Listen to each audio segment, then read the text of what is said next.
aqui eu estou, digamos assim, criando um setup.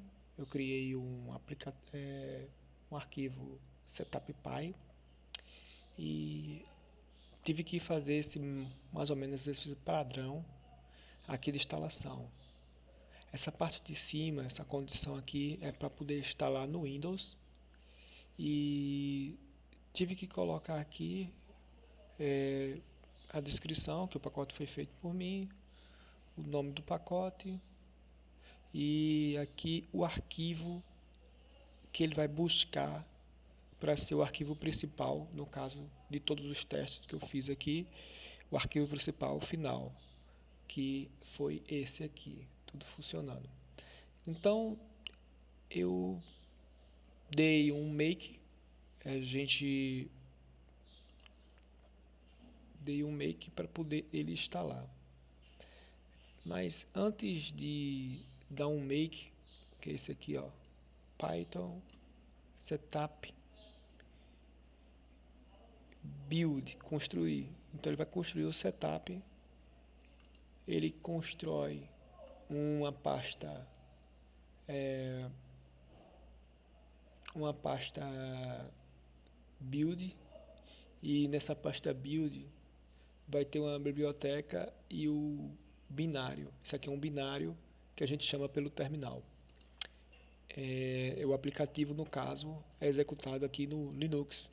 No Windows, dentro dessa build, ele vai criar um executável. Eu entendi também que para poder se instalar é preciso sudo apt-get petshift, no caso das distribuições Ubuntu, parece que ele vai liberar um tipo de requerimento para mexer um pouco com aplicativos dentro do OS Linux. Entendi também que tem que ser instalado tanto no ambiente virtual com esse comando aqui, ó, para a criação do executável. Então, para a criação do executável, tem que dar esse comando aqui, ó, no ambiente lá virtual, no Even, e também a gente dá esse aqui, upgrade. Eu percebi também que eu tentei instalar no sistema, no caso eu tive que instalar no sistema, seu ambiente virtual, dependendo do sistema. Aí eu tipo aqui, ó, eu instalei no sistema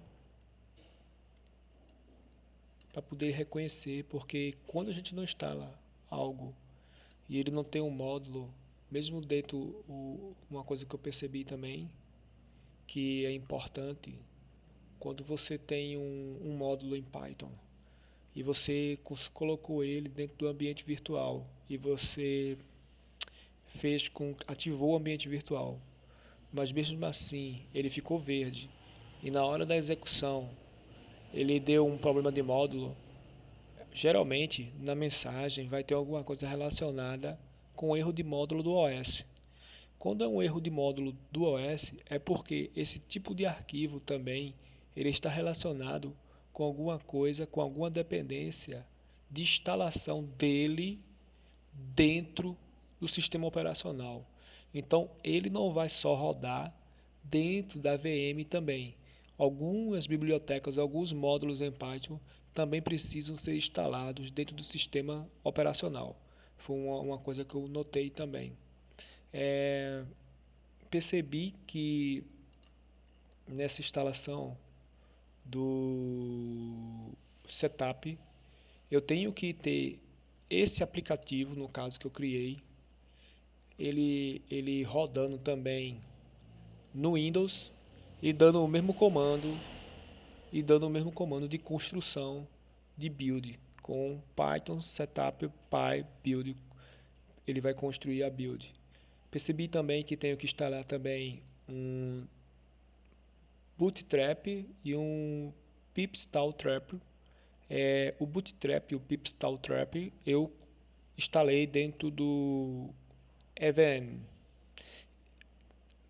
para eu poder chamar, é, para eu poder chamar eles dois, eu tive que entrar na pasta e apontar esse caminho aqui na pasta, no caso. Pelo que deu para perceber, é, eu tive que... Ele vai criar um arquivo do jeito que eu planejei, arquivo txt2, txt, no formato txt. Para ele ler, eu preciso colocar para ler.png.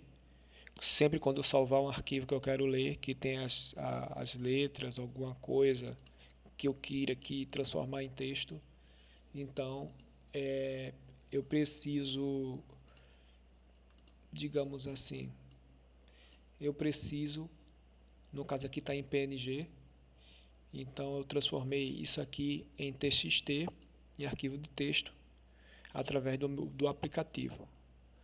Ele joga todo esse PNG para esse arquivo aqui de texto. Ele também pode ler arquivos com extensão txt.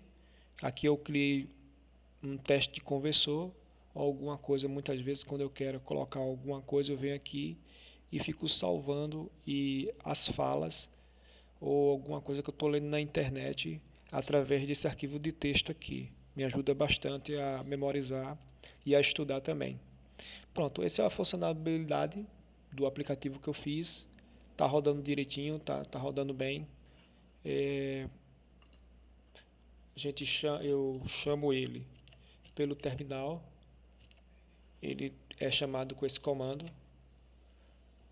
E pronto. Aqui eu posso fechar tudo atrás, menos o terminal. Ele não está rodando mais pelo IDE. Ele está rodando justamente pelo binário que foi criado pelo setup. E no caso, a execução aqui já não preciso mais instalar nenhuma biblioteca. Eu estou com um bug no IDE, ele está lendo offline, mas aqui ele não está lendo offline. Então eu vou procurar dar uma analisada para ver o que foi que aconteceu. Esse botão aqui eu não botei funcionalidade por enquanto.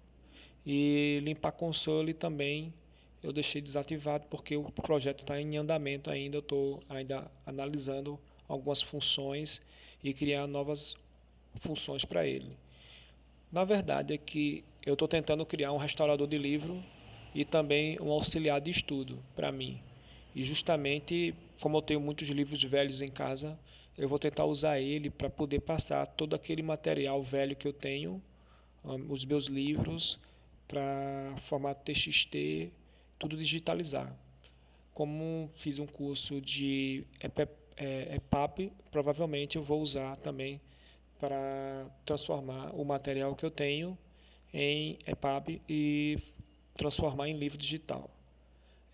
Aqui eu consigo ler arquivos online. Aqui eu consigo ler arquivos online. Aqui ele busca os arquivos para ler com esse botão. Eu posso também gravar todo o arquivo TXT em formato MP3. Aqui ele carrega imagens PNG. Aqui ele salva o arquivo que eu buscar aqui. Esse buscar aqui vai exibir arquivos de texto no formato TXT aqui no meu output. Não sei se eu acredito que deve ser um output. Aqui, quando eu tenho um arquivo de imagem para ler, com o nome para ler PNG, e se eu clicar em criar, ele vai criar um arquivo txt2.txt com toda aquela imagem que está dentro daquele arquivo, transformando para texto. Pronto. Esse é um resumo de todo o processo de aplicação. Está me ajudando bastante a ler, está me ajudando bastante a entender algumas coisas.